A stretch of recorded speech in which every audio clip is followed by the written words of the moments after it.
Hello and welcome to desk study forum. मेरा नाम है सचिन कुमार और आज हम कोनिक सेक्शन का लास्ट टॉपिक देख रहे हैं जिसका नाम है हाइपरबोला।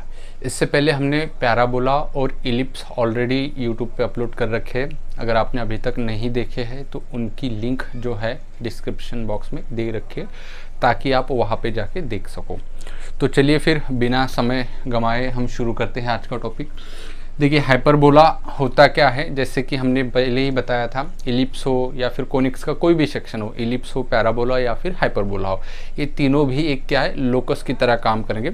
इसमें क्या होता है, जो कांस्टेंट रेशियो जो होता है जिसे हम इसेंट्रिसिटी बोलते हैं वो ग्रेटर देन 1 होता है। ठीक है, पैराबोला में इक्वल्स टू 1 होता है, इलिप्स में लेस देन 1 होता है और हाइपरबोला में क्या होता है, ग्रेटर देन 1। ये हमें याद रखना है। तो सबसे पहले हम बात कर लेते हैं इसके इक्वेशन की।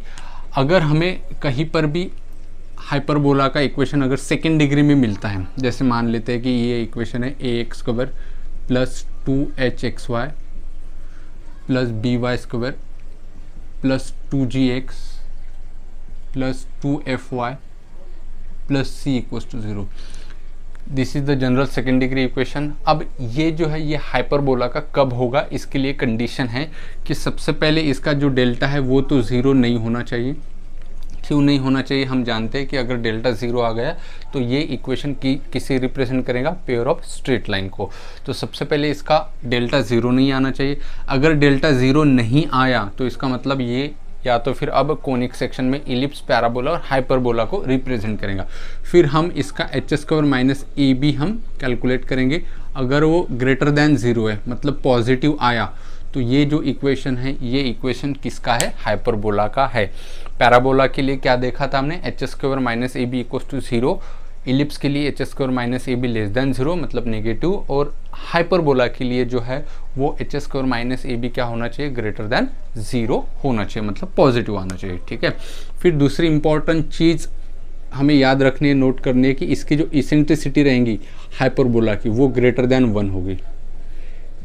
पैराबोला के लिए जो इसेंट्रिसिटी है वो इक्वल्स टू 1 होती है, इलिप्स के लिए इसेंट्रिसिटी लेस देन 1 होती है और हाइपरबोला के लिए इसेंट्रिसिटी ग्रेटर देन 1 होती है। ठीक है, तो ये कुछ इंपॉर्टेंट था कि अगर हमें जनरल सेकेंड डिग्री इक्वेशन कहीं पर भी मिलता है और हमें पूछा गया है कि वो इलिप्स का है या फिर हाइपरबोला का है या फिर वो पैराबोला का है, तो ये कंडीशन है हाइपरबोला के लिए। अब हम देखते हैं कि हाइपरबोला का जो स्टैंडर्ड इक्वेशन है वो क्या होता है। अब स्टैंडर्ड इक्वेशन देखते हैं हाइपरबोला का क्या होता है। तो देखिए स्टैंडर्ड इक्वेशन जो है हाइपरबोला का वो कुछ इस प्रकार होता है, x² upon first number minus y² upon second number equals to 1।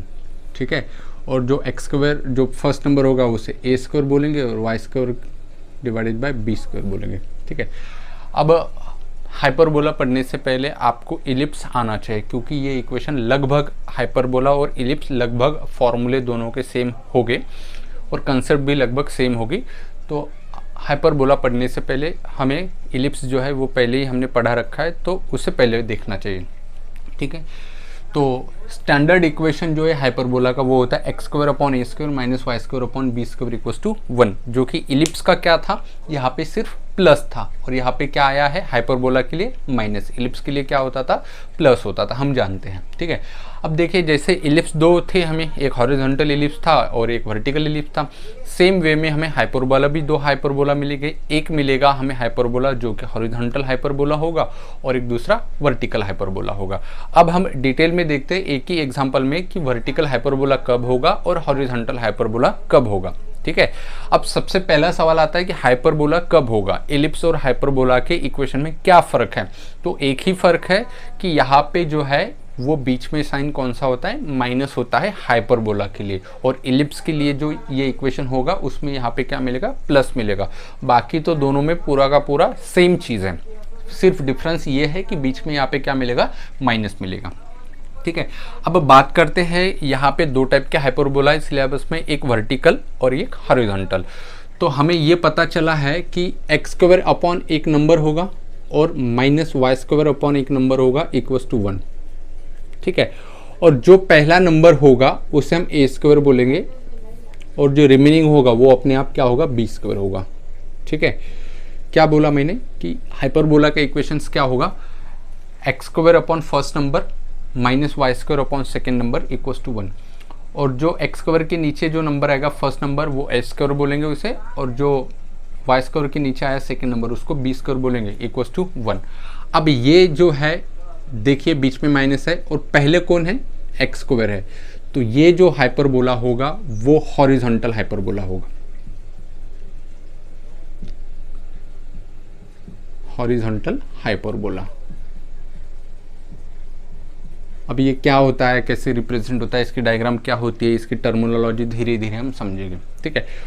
दूसरा हाइपरबोला ऐसे होता है कि वाई स्क्वायर एक नंबर होगा, वाई स्क्वायर डिवाइडेड बाय एक नंबर होगा, minus X square divided bye एक नंबर होगा और इक्वल्स टू 1, ठीक है। क्या बोला मैंने, अब यहाँ पे पहले एक्स स्क्वायर था, यहाँ पे पहले वाई स्क्वायर है और बीच में माइनस है इक्वल्स टू 1। ये भी इक्वेशन हाइपरबोला का है, यहाँ पे एक नंबर होगा और यहाँ पे एक नंबर होगा।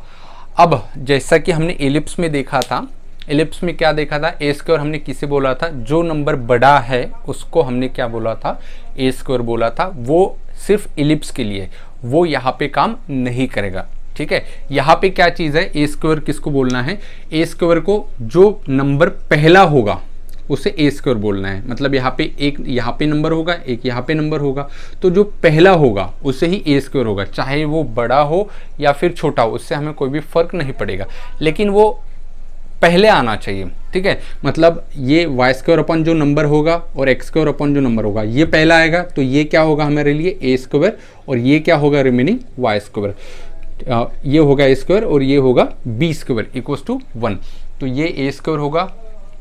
अब ऐसे नहीं देखना है हमें कि एक्स स्क्वायर के नीचे का ए स्क्वायर होगा और वाई स्क्वायर के नीचे का बी स्क्वायर होगा, हमें क्या देखना है, जो पहला नंबर होगा वो ही हमारे लिए ए स्क्वायर का काम करेगा और जो दूसरा नंबर होगा वो हमारे लिए बी स्क्वायर का काम करेगा, ठीक है। ये इंपॉर्टेंट चीज़ है।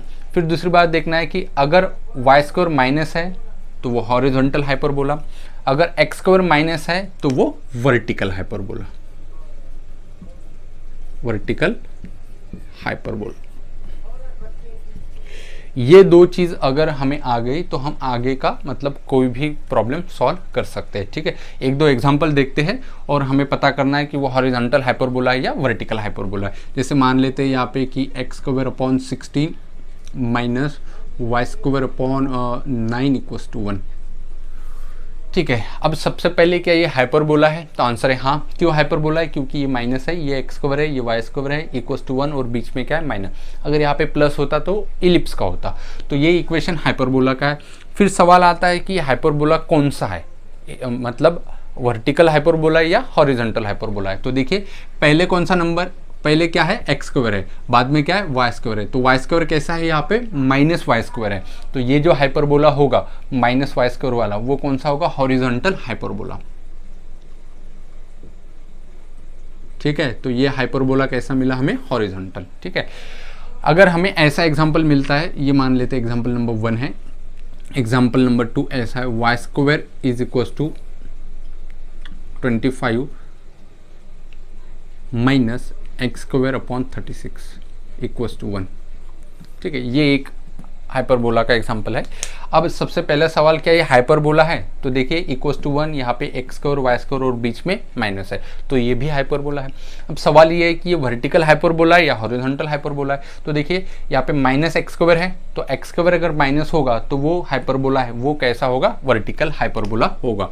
तो ये हाइपरबोला कैसा है, वर्टिकल हाइपरबोला है और ये हॉरिजॉन्टल हाइपरबोला है। अब एक तो सवाल हमें मिट गया है कि हमें एग्जाम्पल देखते से पता चल जाएगा कि कौन सा हाइपरबोला वर्टिकल है और कौन सा हाइपरबोला हमें हॉरिजॉन्टल है। दूसरा सवाल आता है कि ए स्क्वायर की कौन सी वैल्यू होगी, जैसे मैंने इलिप्स के लिए बताया था। अब देखो बहुत सारे बच्चे जो है वो इलिप्स पढ़ के आते हैं और यहाँ पे कंफ्यूज हो जाते हैं, जो बड़ा नंबर है उसको ही वो ए स्क्वायर बोलते हैं, वो सिर्फ और सिर्फ इलिप्स के लिए था। अब हाइपरबोला के लिए मैं जो बोल रहा हूँ वो ध्यान से सुनो। हाइपरबोला के लिए मैंने क्या बताया कि जो पहला नंबर होगा इधर से जाना है, पहला नंबर कौन सा है 16 या 9, तो 16 इज अ फर्स्ट नंबर, तो 16 को हमें क्या कहना है, ए स्क्वायर कहना है, और जो रिमेनिंग होगा वो अपने आप बी स्क्वायर हो जाएगा, ठीक है।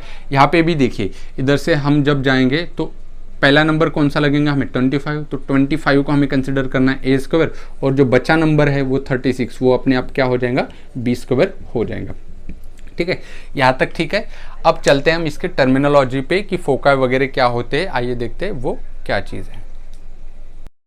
अब हम इसकी डायग्राम्स देखते हैं कि डायग्राम्स कैसे आएगी, इसके फोकाई क्या होते हैं, डायरेक्ट्रिक्स का इक्वेशन क्या होते हैं, और पूरी टर्मिनोलॉजी देखते हैं। अब देखिए X square upon square minus Y square upon B square equals to 1, ठीक है। अब ये जो हाइपरबोला है वो हाइपरबोला कैसा होगा, तो X square minus Y square वो यहाँ पे माइनस है, अगर वाई स्क्वायर माइनस है तो वो हॉरिजॉन्टल हाइपरबोला होगा। तो इसकी डायग्राम कैसे आएगी, तो ये एक्स एक्सिस और वाई एक्सिस। अब हाइपरबोला में जो है वो दो ब्रांचेस आते हैं, एक इस प्रकार से आएगी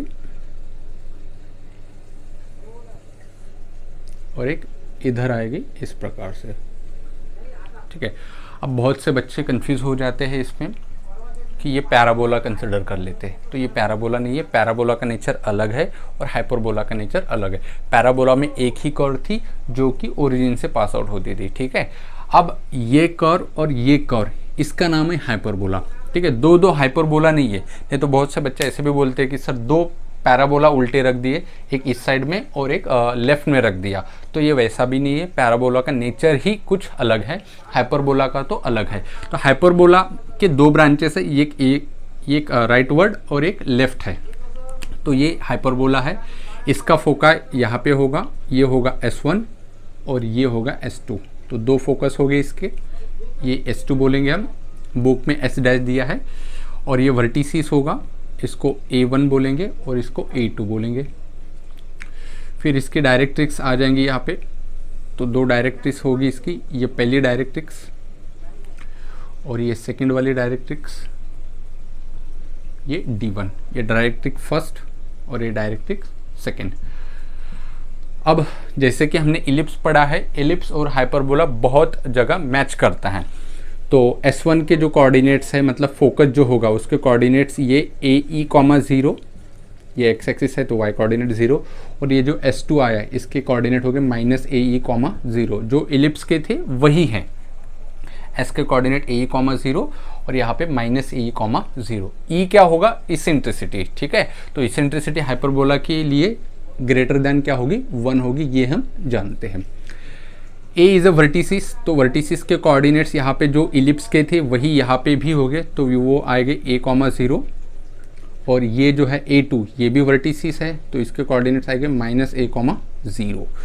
फिर बात करते हैं कि डायरेक्ट्रिक्स की, तो डायरेक्ट्रिक्स का equation A/E, x equals to A/E, और यहाँ पे सेकेंड डायरेक्ट्रिक्स जो है D2, तो उसका equation x equals to -A/E, ठीक है। जो इलिप्स का था सेम वही चीज़ है, यहाँ पे कुछ भी चेंजेस नहीं है।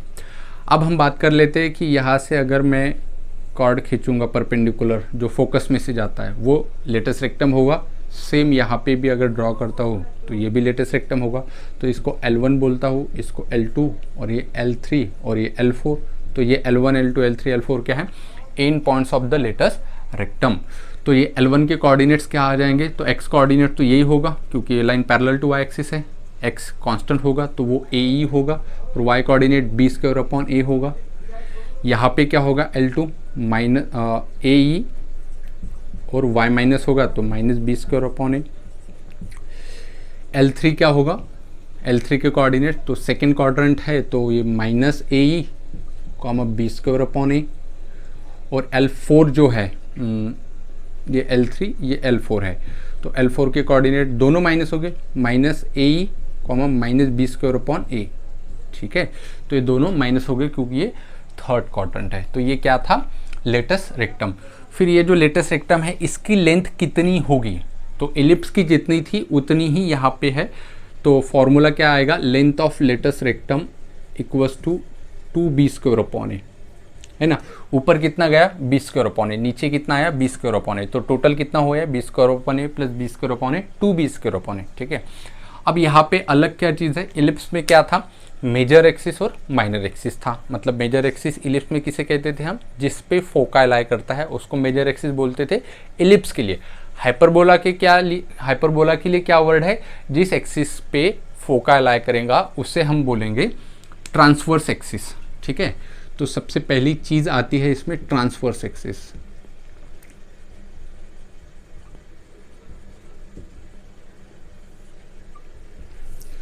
तो जिस एक्सिस पे फोका लाई करेगा उससे हम बोलेंगे ट्रांसवर्स एक्सिस। तो यहाँ पे ट्रांसवर्स एक्सिस कौन है, देखिए S1 S2 किस पे लाई कर रहे हैं, इस लाइन पे। तो ये कौन सा एक्सिस है, एक्स एक्सिस।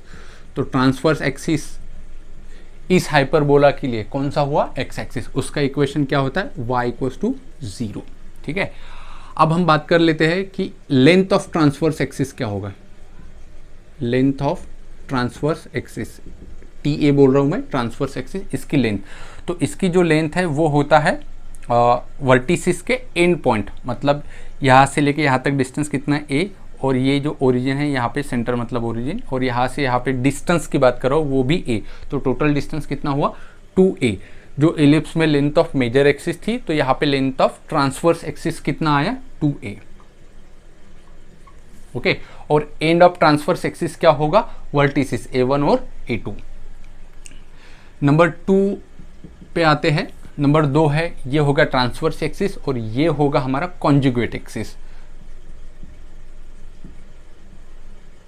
कॉन्जुगेट एक्सिस, जैसे कि इलिप्स में क्या था हमारा, मेजर एक्सिस, और ये था हमारा माइनर एक्सिस। तो माइनर एक्सिस यहाँ पे क्या होगा, कॉन्जुगेट एक्सिस।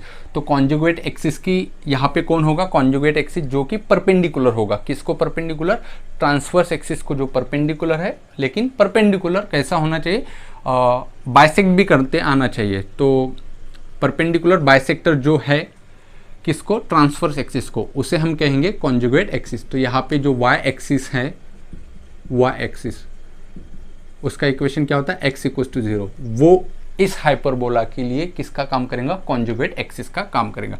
अब बात आती है यहाँ पे कि कॉन्जुगेट एक्सिस की लेंथ कितनी होगी। तो conjugate length of conjugate axis, length of conjugate axis, तो वो होगी 2b। जो हाइपर एलिप्स के लिए माइनर एक्सिस की क्या थी लेंथ, 2b। तो यहाँ पे हाइपरबोला के लिए लेंथ ऑफ कॉन्जुगेट एक्सिस कितनी होगी, 2b इतनी होगी। टर्म है स्टूडेंट, इसमें ट्रांसफर एक्सिस हो गया, कॉन्जुगेट एक्सिस हो गया। नेक्स्ट आता है सेंटर इसका। तो नंबर 3 पे होता है सेंटर। तो सेंटर क्या चीज़ होता है, centre is a point of intersection of transverse axis and conjugate axis. तो यहाँ पे पॉइंट ऑफ इंटरसेक्शन दोनों का क्या आया, ये ओरिजिन। तो यहाँ पे इस हाइपरबोला का ओरिजिन क्या, सेंटर क्या होगा, ओरिजिन होगा, जिसके कोऑर्डिनेट 0,0 हो गए, ये हमें पता है। फिर जो आता है नंबर 4 पे देखेंगे फोकाई के कोऑर्डिनेट। तो हम जानते हैं फोकाई के कोऑर्डिनेट S1 के जो है वो AE,0 और S2 के क्या होते हैं, -AE,0। जो S1 होगा वो AE,0 और S2 जो होगा वो -AE,0। फिर देखते हैं वर्टिसिस। तो वर्टिसिस हमें A1 और A2 मिलते हैं। तो A1 के जो कोऑर्डिनेट है वो A,0 हो गए और वो -A,0। ठीक है, वर्टिसिस के। फिर वर्टिसिस के बाद आता है डायरेक्ट्रिक्स। तो नंबर 6 डायरेक्ट्रिसिस। तो 2 डायरेक्ट्रिसिस है यहाँ पे, एक होगा x = a/b और सेकेंड होगा x = -a/e।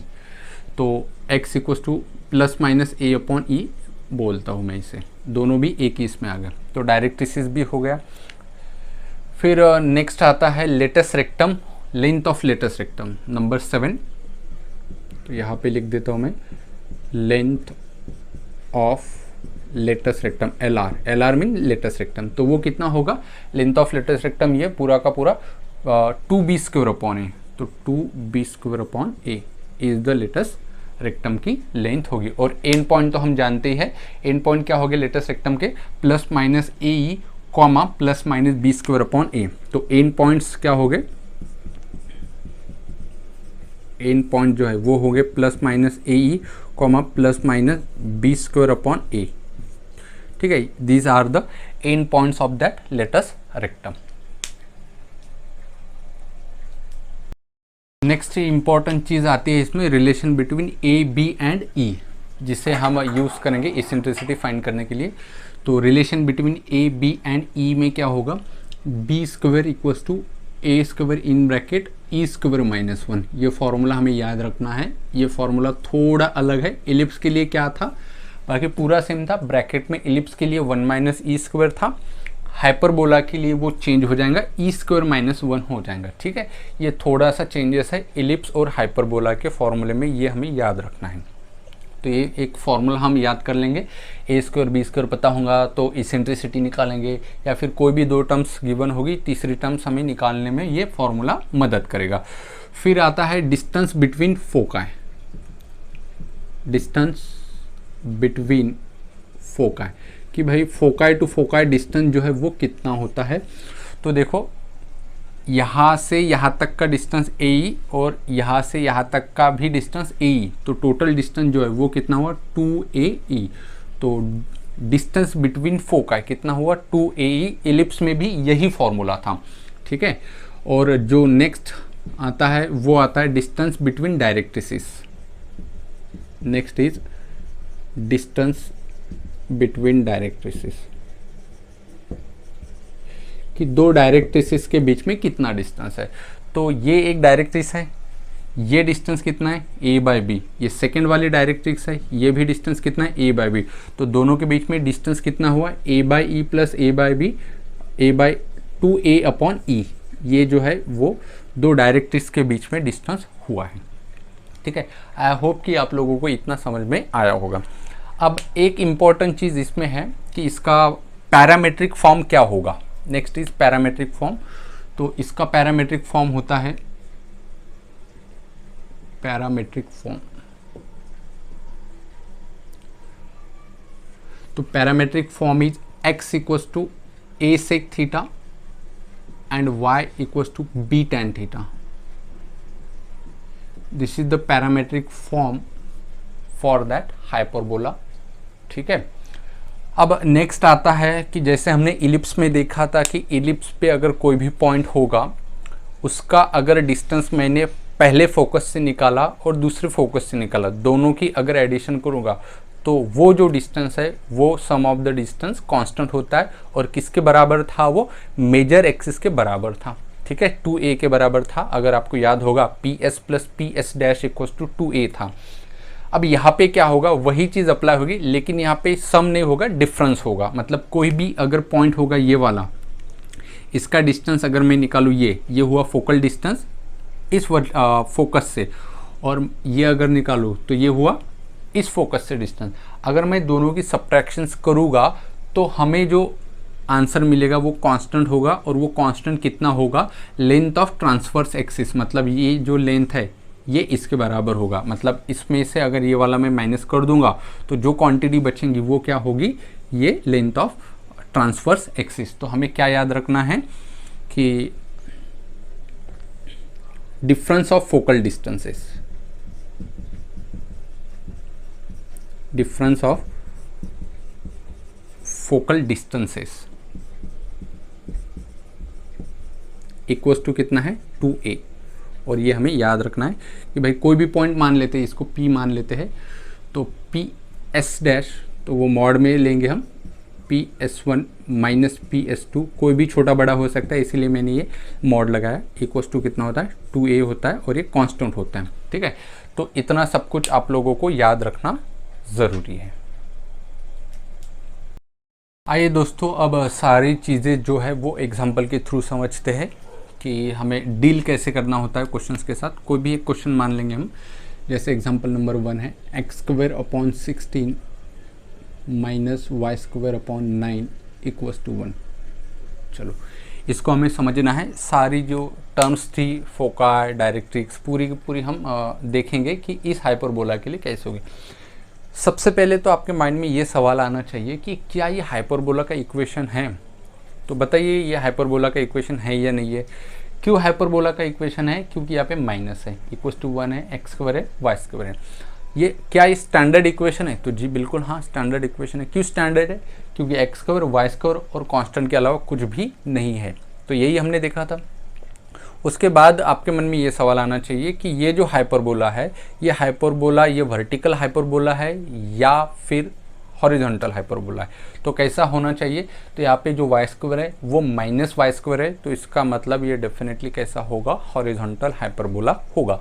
फिर आपके माइंड में ये सवाल आना चाहिए कि a² की वैल्यू क्या होगी। तो कैसे क्या बताया था मैंने हाइपरबोला के लिए कि जो नंबर पहला होगा इस साइड से, इधर से नहीं, तो इस साइड से पहला नंबर कौन है 16, तो 16 को हमें ए स्क्वायर कंसिडर करना है। तो यहाँ पे ए स्क्वायर क्या होगा 16 और बी स्क्वायर क्या होगा 9। तो हमें सारी चीज़ें अब पता करना चाहिए। फिर ये जो हाइपरबोला है ये कैसा है, हॉरिजॉन्टल हाइपरबोला। अगर आप ऐसे सोचोगे तो आपके लिए कोई भी क्वेश्चन कितना भी डिफ़िकल्ट हो, कितना भी मतलब कैसा भी हो, आप तुरंत उसे सॉल्व करोगे। अगर मैं इसकी डायग्राम निकालूँ तो कैसे होगी डायग्राम इसकी, दो कर्व होती है हाइपरबोला के लिए, जैसे कि हमने देखे थे, एक ये वाली कर्व और सेकंड जो कर्व है वो कुछ ऐसे आ जाएंगे। इसकी डायरेक्ट्रिक्स यहाँ पे होगी, इसकी डायरेक्ट्रिक्स यहाँ पे होगी, ठीक है, सेम होगी डायरेक्ट्रिक्स। अब ये वाई एक्सिस थोड़ा इस साइड में ले लेंगे हम, हाँ ये वाई एक्सिस है और ये एक्स एक्सिस है, दिस इज़ वाई एक्सिस, ये एक्स एक्सिस। यहाँ पे इसका फोकस होगा S1, यहाँ पे इसका सेकेंड फोकस होगा S2, ये होगी लेटस रेक्टम और इसके एंड पॉइंट L1 L2, ये भी क्या हो गए L3 L4 लेटस रेक्टम के एंड पॉइंट। चलिए अब बात कर लेते हैं, इसको हमें सॉल्व करना है, फोकस निकालना है, डायरेक्ट्रिक्स का इक्वेशन निकालना है, पूरा डिटेल सॉल्व करना है। तो कैसे करेंगे सॉल्व, तो हमें ए स्क्वायर पता है, बी स्क्वायर पता है। अब सबसे पहले हमारा काम है कि इसकी इसेंट्रिसिटी फाइंड करना। तो उसके लिए एक फॉर्मूला हमने देखा था, क्या फॉर्मूला देखा था, B square equals to A square in bracket E square minus 1, ये फॉर्मूला देखा था। तो इस फॉर्मूले में ए स्क्वायर भी पता है, बी स्क्वायर भी पता है, यहाँ से हम इसेंट्रिसिटी निकालेंगे, फिर जाके हम इसका फोकस वगैरह पूरा का पूरा डिटेल में सॉल्व करेंगे। तो बी स्क्वायर भाई कितना है यहाँ पे 9, ए स्क्वायर कितना है यहाँ पे 16, तो 16 को डिवाइड में लेके आएंगे तो क्या होगा 9 divided by 16 equals to E square minus 1। इस -1 को उधर भेजेंगे तो प्लस होगा, तो ई स्क्वायर क्या होगा 1 प्लस 9/16, क्रॉस मल्टीप्लिकेशन करने के बाद क्या होगा 16 प्लस 9 25/16, तो स्क्वायर रूट ले लेंगे तो क्या आएगा 16 प्लस 9 25 का स्क्वायर रूट 5 और नीचे 16 है तो उसका स्क्वायर रूट 4। तो इस हाइपरबोला की जो इसेंट्रिसिटी है वो कितनी आई 5/4। 5/4 इज ग्रेटर देन 1, यस बिल्कुल, तो ये हमारा सही है। तो चलिए अब सबसे पहले हम निकालते हैं इसका फोकाई, कि फोकाई के कोऑर्डिनेट क्या हो गई। तो हमें पता है फोकाई दो होते हैं S1 S2, तो उसके कोऑर्डिनेट क्या होते हैं AE, 0 और S2 के -AE, 0। तो वो क्या हो गए, हमें A भी पता होना चाहिए, E भी पता होना चाहिए। तो A यहाँ से कैलकुलेट करेंगे तो कितना आएगा 4, E कितना आएगा 5/4। जब दोनों का मल्टीप्लिकेशन करेंगे यहाँ से A कितना है 4 मल्टीप्लाइड बाय E कितना है 5/4, तो 4 गेट कैंसल, तो आंसर कितना मिलेगा 5,0 और ये -5,0। मतलब ये जो है ये कितना है 5,0 और ये वाला -5,0 है ना, ठीक है, यहाँ तक तो ठीक है। नंबर 2 देखते हैं, इसका वर्टिसिस जो है उसके कोऑर्डिनेट देखते हैं। वर्टिसिस अब हमें पता है दो होते हैं A1 और A2। A1 जो है वो ये होता है पॉइंट और A2 जो है वो ये वाला पॉइंट होता है। उसके कोऑर्डिनेट क्या होते हैं A, 0 और A2 के -A, 0। तो क्या होगा A कितना है यहाँ से 16 का स्क्वायर रूट 4, तो 4, 0 और ये क्या होगा -4, 0। तो देखिए ये यहाँ तक 5 है तो ये कम आना चाहिए, तो बराबर सही 4 आया, तो 4, 0 और ये क्या होगा -4, 0। तो फोकाई होगा, वर्टिसिस हो गया। नंबर 3 जो देखते हैं हम वो देखते हैं length of transverse axis. Length of transverse axis, length of transverse axis कितनी होती है लेंथ ऑफ ट्रांसवर्स एक्सिस, क्या फॉर्मूला होता है 2a, तो 2 मल्टीप्लाइड बाई a की वैल्यू वहाँ से 4 है तो 4 2 8 यूनिट जो है वो लेंथ ऑफ ट्रांसवर्स एक्सिस होगी। नंबर 4 पे होगा length of conjugate axis. Length of conjugate axis और वो कितनी होती है 2b, तो b की वैल्यू यहाँ से कितनी मिलेगी 3, तो 3 2 6, तो आंसर कितना मिलेगा 6 यूनिट। 6 यूनिट हमें मिली लेंथ ऑफ कॉन्जुगेट एक्सिस। अब हम बात कर लेते हैं डिस्टेंस बिटवीन फोकाई, या फिर डायरेक्ट्रिक्स ले लेते हैं। चलो डायरेक्ट्रिक्स का इक्वेशन, तो उसका इक्वेशन एक होता है x = a/e, तो यहाँ पे a कितना है 4, ठीक है। तो 4 डिवाइडेड बाई ई कितना है 5/4, तो 5/4, ये 4 पलट के ऊपर जाएगा तो आंसर कितना आएगा 16/5। और दूसरी डायरेक्ट्रिक्स का इक्वेशन कितना आएगा -16/5। दो डायरेक्ट्रिक्स होते हैं, ये डायरेक्ट्रिक्स का इक्वेशंस क्या है 16/5 और ये जो डायरेक्ट्रिक्स है इसका इक्वेशन क्या है -16/5। ठीक है, ये हो गया नंबर 5 डायरेक्ट्रिक्स। नंबर 6 देखते हैं, distance between foci. Distance between foci. अब डिस्टेंस बिटवीन फोकाई कितना होता है भाई 2AE, है ना, देखा है हमने फॉर्मूला। तो 2 मल्टीप्लाइड बाई ए की वैल्यू कितनी है 4, मल्टीप्लाइड बाई ई की वैल्यू कितनी है 5/4, तो ये 4 गेट कैंसल, तो 5 2 जा कितना आया 10। तो हम मैच भी कर सकते, देखिए यहाँ से यहाँ डिस्टेंस कितना है 5, यहाँ से यहाँ डिस्टेंस 5, तो टोटल कितना हुआ फोकाई के बीच में डिस्टेंस 10। तो हमारा आंसर सही है, फोकाई के बीच का डिस्टेंस कितना आया 10 यूनिट इतना आया। अब इसमें नेक्स्ट जो आता है वो आता है latus rectum, length of latus rectum. तो उसकी जो लेंथ होती है, लेंथ ऑफ लेटस रेक्टम कितना होगा 2b²/a, तो 2b²/a, तो वैल्यू रख देंगे 2 मल्टीप्लाई बाई b² कितना है यहाँ पे 9 और a कितना है 4, तो 9 डिवाइडेड बाई a कितना है 4, तो ये कितना आएगा 9/2 यूनिट। तो this is the 9/2 unit. 2b²/a is the length of latus rectum. अब end points of latus rectum क्या हो गए, एंड पॉइंट्स ऑफ देखिए ए कितना है 5 और b²/a, b² कितना है 9/4, तो 9/4 ये यहाँ पे आएगा 9/4। तो ऐसे ही प्लस माइनस करके आप करस्पॉन्डिंग क्वाड्रेंट के हिसाब से हम सारे के सारे end points of latus rectum निकाल सकते हैं। तो इस प्रकार से क्वेश्चंस आता है। तो हमें क्वेश्चन को डील कैसे करना है आपको पता चल गया होगा। एग्जाम पॉइंट ऑफ व्यू से अगर आप देखें क्वेश्चंस को तो कुछ भी पूछ सकता है। ऐसा इक्वेशन होगा और आपसे पूछेगा भाई फोका ही बता दो, तो इतना क्वेश्चन सॉल्व करना है। वर्टिसिस बता दो तो ये पूछेगा, कभी डायरेक्ट्रिसिस का इक्वेशन पूछेगा, कभी ये पूछेगा कि लेंथ ऑफ लेटस रेक्टम कितनी है, डायरेक्ट्रिक्स के बीच का डिस्टेंस कितना है, फोकाई के बीच का डिस्टेंस कितना है, कुछ भी वो पूछ सकता है। तो आई होप कि आप लोगों को समझ में आया होगा कि क्वेश्चंस को कैसे डील करते हैं। ठीक है, अब वर्टिकल जो हाइपरबोला होगा वो भी सेम ऐसा ही होगा, उसकी डायग्राम जो होगी वो वर्टिकल्स होगी। ये तो था हॉरिजॉन्टल हाइपरबोला। वर्टिकल हाइपरबोला कब मिलेगा हमें, जब y² पहले हो x² बाद में हो और x² कैसा होना चाहिए माइनस होना चाहिए।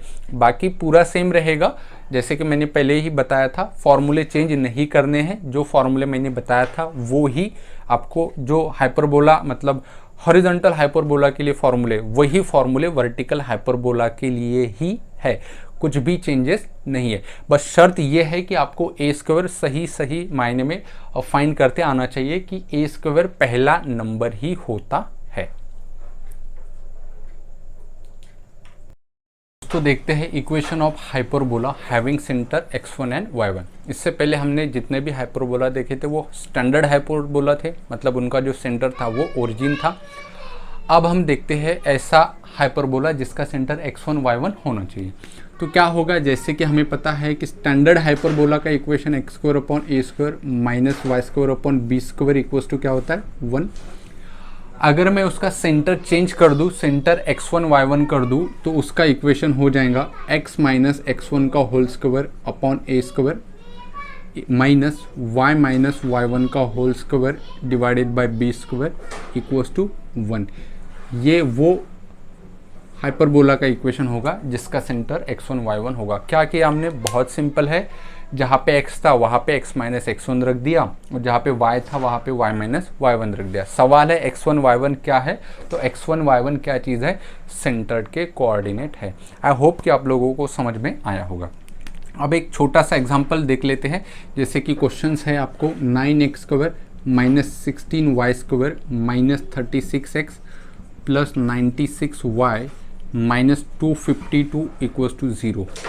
ये कोई हाइपरबोला का इक्वेशन है। अब देखते से ही पता चल जाता है हमें कि ये सेकेंड डिग्री इक्वेशन है, स्टैंडर्ड फॉर्म नहीं है, है ना, क्योंकि इसमें X square Y square X भी है वाई भी है कांस्टेंट भी है, तो स्टैंडर्ड फॉर्म तो नहीं है। मतलब इसका जो ओरिजिन है, सेंटर जो है वो ओरिजिन नहीं होगा, सेंटर के कुछ ना कुछ कोऑर्डिनेट आएंगे। मान लेते ये कोई हाइपरबोला है जिसके हमें सेंटर निकालने हैं, तो कैसे डील करेंगे इस टाइप के क्वेश्चन से हम? तो सेम वे जैसे हमने क्या किया था इलिप्स में किया था, सेम थिंग्स यहाँ पे भी होगी। अब देखिए यहाँ पे ये 9x स्क्वायर है, ये -36x यहाँ पे लिखेंगे, फिर हम 16y स्क्वायर है, और ये जो +96y है, ये जो कांस्टेंट टर्म है उसको राइट हैंड साइड लेके जाएंगे तो कितना मिलेगा हमें 252। अब देखिए एक्स स्क्वायर का कोएफिशिएंट मुझे 1 चाहिए और वाई स्क्वायर का कोएफिशिएंट मुझे 1 चाहिए, तो क्या कॉमन लेना होगा यहाँ से 9, तो अंदर क्या बचेगा एक्स स्क्वायर -9 4 द एक्स, यहाँ से -16 बाहर लेना होगा, तो अंदर मुझे क्या मिलेगा, वो मिलेगा वाई स्क्वायर -6 मिलेगा इक्वल्स टू 252। अब देखिए इसको परफेक्ट स्क्वायर बनाना है, इसको भी परफेक्ट स्क्वायर बनाना है, तो क्या करना होगा हमें, थर्ड टर्म प्लस और माइनस करना होगा। तो आंसर क्या होगा लास्ट में 9 in bracket x square -4x, तो ये 4 का हाफ 2, 2 का स्क्वायर 4, तो वो +4 और -4 किया मैंने। सेम यहाँ पे -16 वाई स्क्वायर माइनस ये 6y होगा यहाँ पे, हाँ, तो 6 का हाफ 3, 3 का स्क्वायर कितना 9, तो 6y +9 और -9 इक्वल्स टू कितना 252। चलो अब 9 स्क्वायर, अब ये जो यहाँ से यहाँ तक है इसको हम क्या लिख सकते हैं, ये जो है उसको लिख सकते हैं हम x -2 का होल स्क्वायर, -4 तो रहेगा यहाँ पे, -16, और ये जो है इतना, इसको क्या लिख सकते हैं हम y -3 का होल स्क्वायर, ठीक है, -9 इक्वल्स टू 252। अब हम 9 से मल्टीप्लाई कर लेंगे तो क्या होगा, 9 इन ब्रैकेट x -2 का होल स्क्वायर -9 4 द 36 माइनस ये कितना होगा 16 y -3 का होल स्क्वायर, ये होगा plus 16 9 the 144 equals to 252। Okay, अब जितने भी कांस्टेंट होंगे वो हम राइट हैंड साइड लेके जाएंगे। लेफ्ट हैंड साइड हमें क्या मिलेगी, 9 इन ब्रैकेट x -2 का whole square -16 in bracket y -3 का होल स्क्वायर इक्वल्स टू, और जब हम ये कैलकुलेशंस करेंगे तो हमें आंसर मिलेगा 144। ठीक है, अब देखिए जो हमारा हाइपरबोला होता है इक्वल्स टू क्या होना चाहिए 1, तो यहाँ पे 144 मिला, तो मैं क्या करता हूँ उसको पूरी इक्वेशन को डिवाइड कर लेता हूँ 144 से, तो मुझे लास्ट में जाके आंसर क्या मिलेगा, ये 9 से कितनी बार कटेगा 16 टाइम, 16 से कितनी बार कटेगा 9 टाइम, तो आंसर क्या होगा लास्ट x -2 का whole square divided by 16 minus y -3 का whole square divided by 9 equals to ये मिलेगा 1, और ये मिला हमें हाइपरबोला का इक्वेशंस। अब हम कुछ भी सवाल पूछेंगे, जैसे फोकाई पूछेगा इक्वेशन, अब डायरेक्ट्रिक्स पूछेगा, सेंटर पूछेगा, कुछ भी पूछेगा, अब हम कोई भी इक्वेशन जो है वो निकाल सकते हैं, कोई भी क्वेश्चंस को सॉल्व करते हैं। अब जब हम दोनों को कंपेयर करेंगे तो x1 और y1, तो x1 क्या मिलेगा 2 और y1 जो है वो क्या मिलेगा हमें, y1 मिलेगा हमें यहाँ पे 3, तो जो सेंटर मिलेगा इसका वो क्या होगा 2,3। ए स्क्वायर की जो वैल्यू है वो 16 होगी, वाई स्क्वायर की वैल्यू जो 9 होगी। अब सवाल ये आता है कि ये जो हाइपरबोला है ये कैसा है, वर्टिकल है या हॉरिजॉन्टल है, तो देखिए -y का स्क्वायर है तो ये पक्का कैसे होगा, हॉरिजॉन्टल हाइपरबोला ही होगा। अब इसके बिहाफ पे कोई भी क्वेश्चंस पूछिएगा कि भाई हमें फोकाई के कोऑर्डिनेट बताइए या फिर डायरेक्ट्रिक्स का इक्वेशन बताइए, तो हमें क्या करना होगा, सेम वही चीज़ अप्लाई करना होगा, बस जहाँ पे x है वहाँ पे x - x1 रखना होगा, और जहाँ पे y है वहाँ पे y - y1। x1 y1 क्या चीज़ है, इस हाइपरबोला के सेंटर के कोऑर्डिनेट जो कि हमने निकाले हैं। आई होप कि आप लोगों को ये समझ में आया होगा। अब यहाँ पे जो है वो हाइपरबोला की कंप्लीट थ्योरी हो चुकी है। अब नेक्स्ट जो इसमें आता है वो प्रीवियस ईयर क्वेश्चंस आते हैं। अब हम दूसरा जो लेक्चर है वो प्रीवियस ईयर लेक्चर लेंगे। आज का लेक्चर कैसा लगा आपको कमेंट करके ज़रूर बताइएगा, अपने दोस्तों के साथ ज़रूर शेयर करिएगा, और आप अगर इस चैनल पे नए हो तो चैनल को ज़रूर सब्सक्राइब करिएगा।